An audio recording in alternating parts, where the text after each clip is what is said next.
destruction. A wall campaign is now. This is the car market in Mogadishu.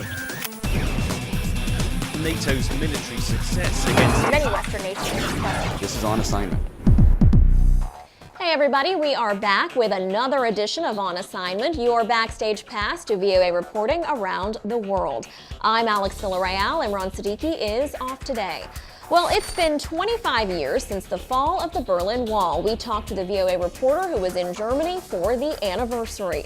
Then he was the first Muslim elected to the U.S. Congress. We meet Representative Keith Ellison. At the Washington National Cathedral, a demonstration of interfaith harmony. And a VOA exclusive with Sebastian Junger on his new documentary, The Last Patrol. If you've got the time, we've got the show. On Assignment is on the air.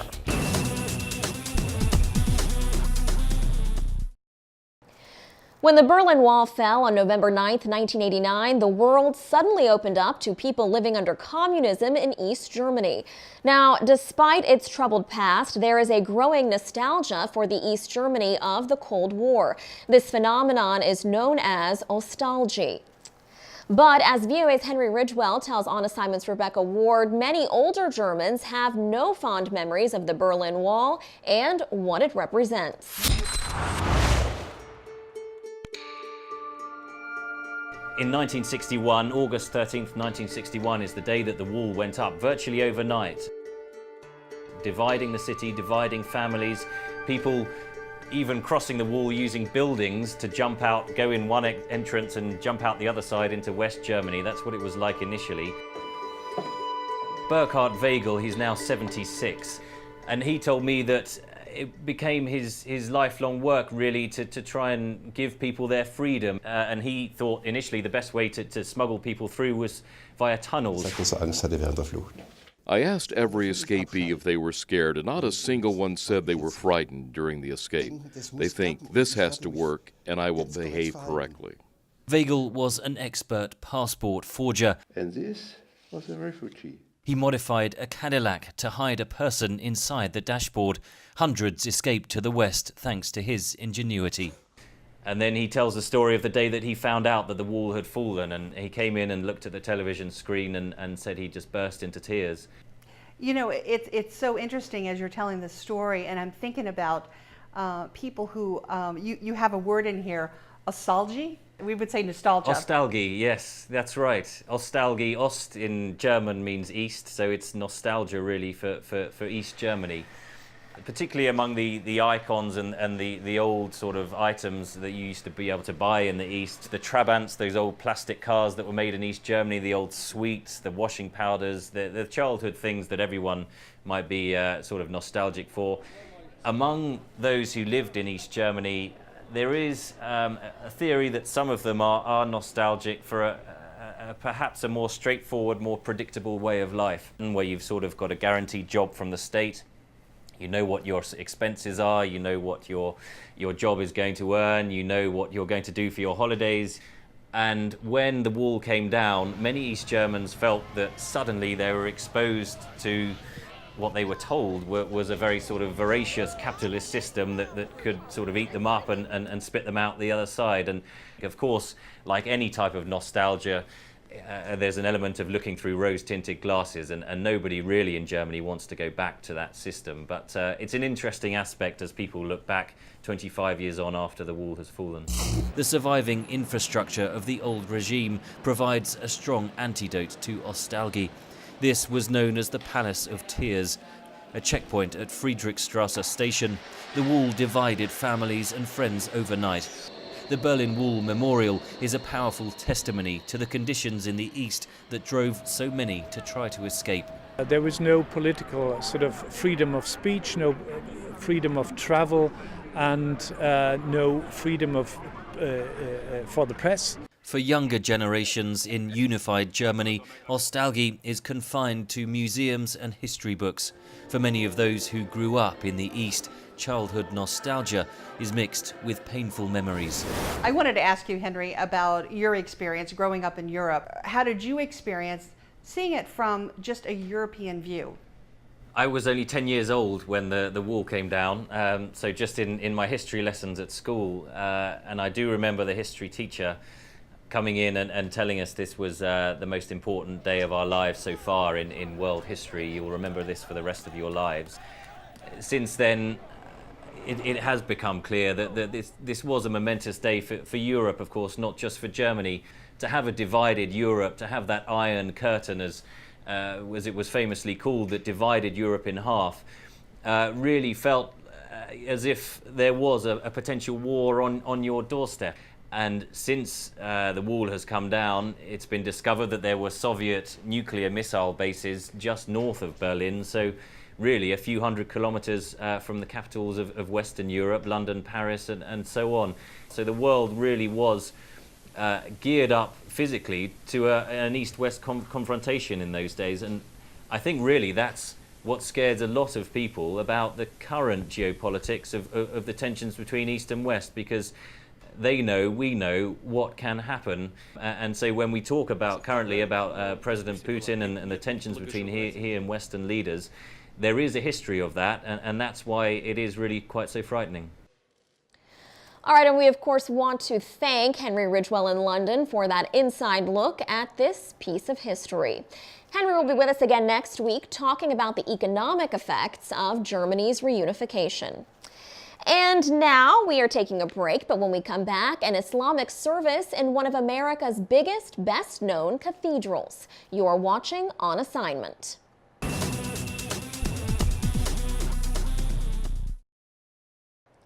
A group of Muslims was invited to worship recently in the Washington National Cathedral. It was the cathedral's first ever Muslim prayer service. The goal, to send a message of interfaith harmony and counter extremists' use of religion to justify hatred and conflict. Well, VOA religion reporter Jerome Sokolovsky attended that service, and he is here with us now. Jerome, welcome. Thank you. So tell us, what was it like being in the cathedral as this Muslim prayer service was taking place? Well, in that part of the cathedral where the Muslim prayer area was set up, it looked kind of like a mosque. It was out of view of crosses or crucifixes. There were prayer carpets on the floor, and they were in the direction of Mecca. You had rows of men in the front, women in the back, bowing and praying in the Muslim way. Remarkable sight to see, I'm sure, in this traditionally Christian environment. It certainly is. The cathedral is a Gothic cathedral with arches, stained glass. Now, there was a bit of a misconception on the web. People thought that Muslims were taking over the cathedral. It was not the whole sanctuary, but this part, what's called the transept, which is to the side of the sanctuary. Now, there was a disturbance that occurred, we understand. What happened? A woman apparently got in, slipped through security somehow, and jumped out in front of the TV cameras and said, "Jesus Christ is our Lord and Savior." She was celebrated by conservative Christian bloggers. You have to keep in mind, this is a sacred, churches, houses of prayer are sacred spaces. There are two views of how they should be used. One is that exclusivity is important. It's dedicated to our faith, our religion, our God. There's another way of viewing these, that these should be places for all people to worship. And there is a tradition here in the U.S., not everybody does it, but of sharing worship spaces when other communities need them. So you've had Jews worshiping in churches, you've had Muslims worshiping in synagogues. I even met a woman at this prayer service who said that she's worshipped both in synagogues and churches before. And this wasn't just an event limited to American Muslims, correct? There were people who were there from all over. There were people from all over, born in other places mainly. And what did people tell you about what this meant to them and what they hope will happen now in the future as a result? Well, I interviewed the South African ambassador who's a Muslim and helped organize this. And I mentioned that once I was at the mosque in Cordoba in southern Spain, and there are Muslims who want to be able to pray there as well. It's a historic mosque. So I asked the South African ambassador, and he said, well, the ultimate aim for him is that even in the great mosques of Islam in Saudi Arabia, in Turkey, that Christians, Jews, other non-Muslims should be allowed to worship, but he sees that as a long-term goal.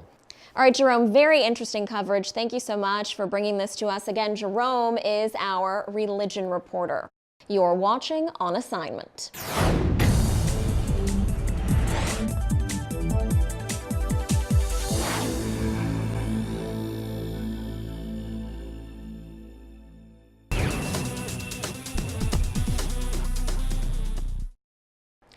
We turn now to Keith Ellison. He is a member of the U.S. House of Representatives from Minnesota, and he just won a 5th consecutive term in the House, representing a large part of Minneapolis. Congressman Ellison is a supporter of U.S. military action against Islamic State militants, but he also represents a large number of Somali Americans, some of whom have supported the militants' fight. Siamak Deganpour of VOA's Persian service talked with the congressman. Take a look. Keith Ellison entered Congress in 2006 as a Democrat opposed to the Iraq War. He is now a supporter of the president's war against the Islamic State, also known as ISIS. Do you think President Obama and Keith Ellison are at a crossroad? Because President Obama, even in your piece it was mentioned that President Obama is saying that we would respond to ISIS in a proper manner, but Keith Ellison was saying that no, we would work towards kind of peace-building initiative. Do you think there's some kind of crossroads? He still is very supportive of President Obama's foreign policy, but I think he was talking to his constituents at that moment. ISIS is a threat, but I also believe that the most important ways to confront ISIS are not necessarily military in nature. I mean, cutting off their supply of their ability to sell oil, cutting off their financial flows, stopping their recruits from going through Turkey and other countries in the region. He was trying to balance the situation that I'm supporting President Obama's policy. We have to deal with this threat. At the same time, we're not going to get heavily involved in this war. And in your conversations with him, did you ever sense some kind of a fear in him? Because some of those terrorists who fought with ISIS are of Somali descent and they were from Minnesota. So there was kind of an onus on Keith Ellison that, hey, these are guys from my constituency and they're going fighting ISIS, so I have to maintain some kind of a balance on the ground. I'm sure you saw that in my interview, part of my interview with his challenger. It was Doug Daggett, is a Republican, and he got probably about 5% of the vote, which is not bad because Keith Ellison's district is heavily Democratic, so he got 25% of the vote. It's a challenge for him in that district, and it shows that he's facing a challenge. His opponent actually challenging him that he is not doing much to take care of the Somali American communities because of the unemployment and other issues. As I talk to the Somali community, and I feel very welcome there and spend a lot of time in that community, the community leaders, the elders do tell me that it's a lack of jobs, lack of a good education, lack of hope. They don't believe Congressman Ellison has been doing enough, that he's been absent. Ellison was the first congressman to be sworn in with his hand on the Quran. Has being a Muslim in America's political climate helped him, or has it been a difficult challenge? It's helped me because no matter what struggles or difficulties I face, you know, I can always go to Salat, always go to prayer, and it always strengthens me. You know, it helps me. It's an overall benefit. I look forward to fasting, prayer, all these things sustain me and make me a happier person than I believe than I would be otherwise. He's a kind of people's guy. He loves to campaign. He was actually telling me that I hate fundraising. I love campaigning because I get to talk with people. For a day we walked with him, we went around the neighborhood, we saw many people. People loved him. Every time you say, oh, Keith, and you know, they used to call him, they call him Keith, they don't call him Congressman Ellison. He's a very friendly guy. At the same time, I think people are kind of concerned about that situation that you are referring to. But he doesn't play the Muslim card. He doesn't like come out and say, oh, look, I'm a Muslim guy, help me out. He has rallied behind issues and has been successful in implementing them. Where do you see him in the next couple of years? I mean, are we talking about Keith Ellison, the vice president, or anything like that? I actually asked him, are you planning to run for the governorship or anything like this? And He's very realistic person. He said, I don't see myself at that point right now. My plan still is to elect these people, to represent these people, and want to, he's getting involved more on foreign affairs issues. At the same time, I think he's in between of being a representative of the people from Minneapolis and also to be a part of this large community of Muslims in America.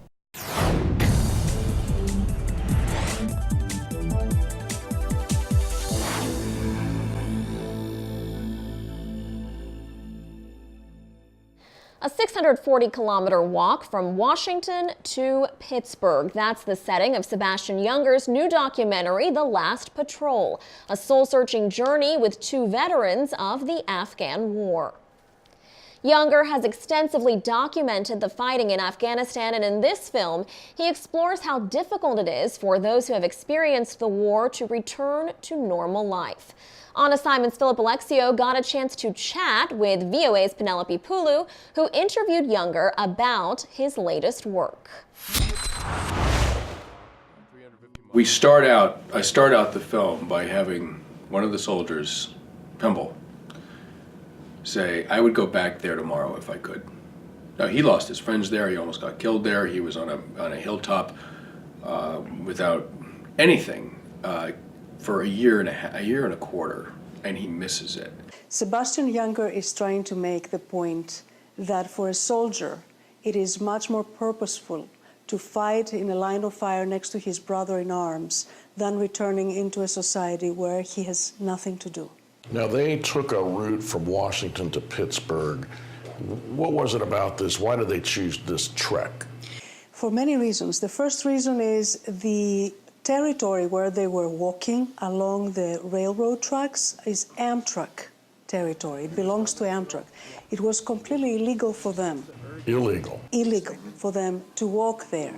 And that gave them the sense of danger that you encounter in a patrol in an enemy territory. So they gave them the sense of danger and fear and purpose. What was the point behind that? As he put it, high-speed homelessness. Many veterans are homeless. Many veterans come back to nothing.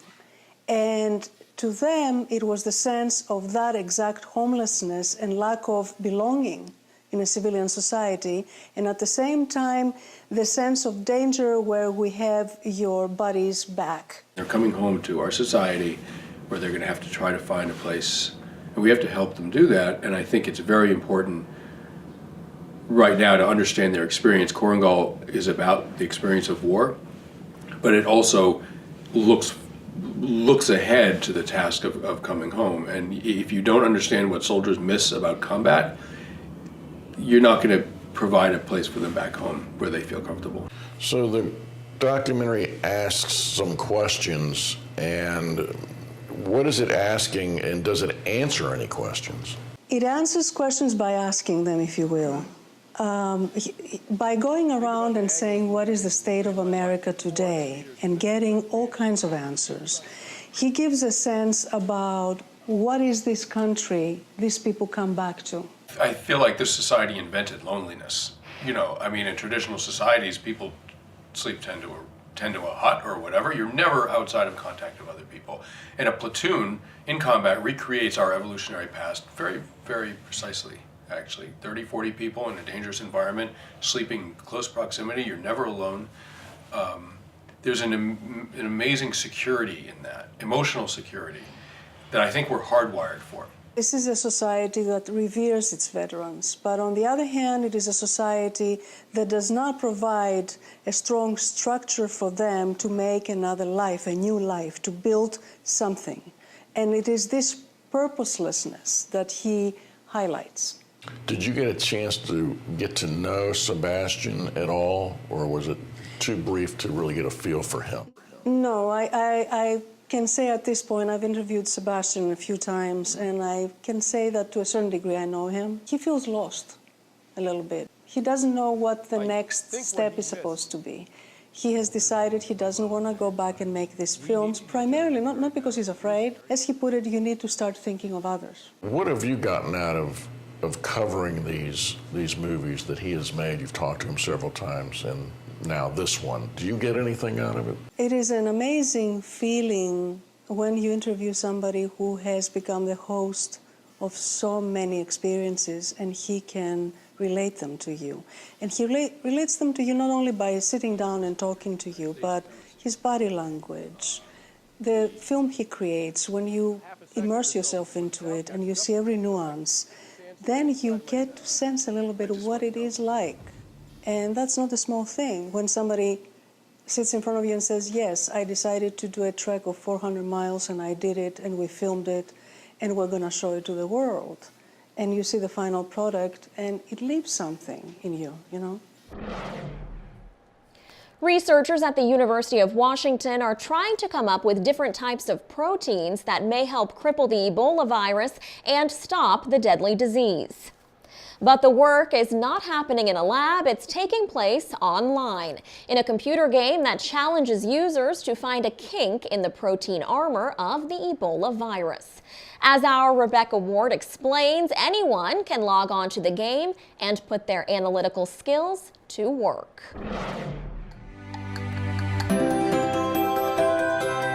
It sounds like a game, and on the computer, it certainly looks like one. But Foldit is a unique application that could help researchers in Seattle find a way to stop the spread of Ebola. What we're trying to do is we're trying to bind to a certain part of this protein that would block it from infectivity. That may not sound revolutionary, but the game's software availability to players all over the world is. Head researcher David Law at the University of Washington's Institute of Protein Design explains. It's very, very unique. So what we give them is a puzzle, and the puzzle is this three-dimensional structure of the Ebola glycoprotein receptor. And we tell them, okay, this is the part that's the most important for blocking the virus. Make us something. You know, put a protein there.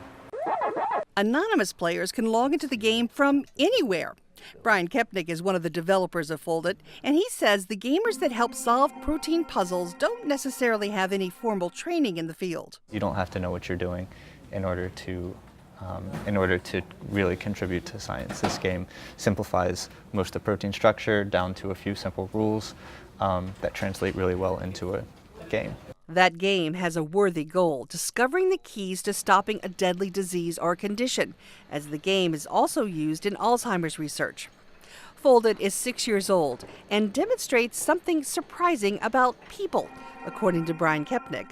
It turns out that in some cases humans are actually pretty good at doing these calculations, which we had been using computers for. Researchers at the Institute believe proteins are key to inhibiting a disease like Ebola. They've already had some success with developing a therapy for influenza. We've published quite a few papers about that, and we have results showing that it works in animals, so it's very, very exciting. David Law says they are making advances every day in Ebola research.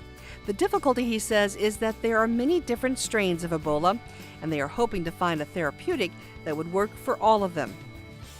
Rebecca Ward, VOA News, in Seattle. And with that, I am sad to report that we are out of time, but of course we will be back again next week with a brand new show. And then we'll be taking a look at the fall of the Berlin Wall all over again and the profound changes it brought to Germany. We will also hear from a man who was once a captive of North Korea in 1968, and he was a crew member of the USS Pueblo. Be sure to check out On Assignment anytime under the Programs tab of voanews.com, and you can also find us always on Facebook and YouTube. Thanks so much for watching, everyone. So long from Washington.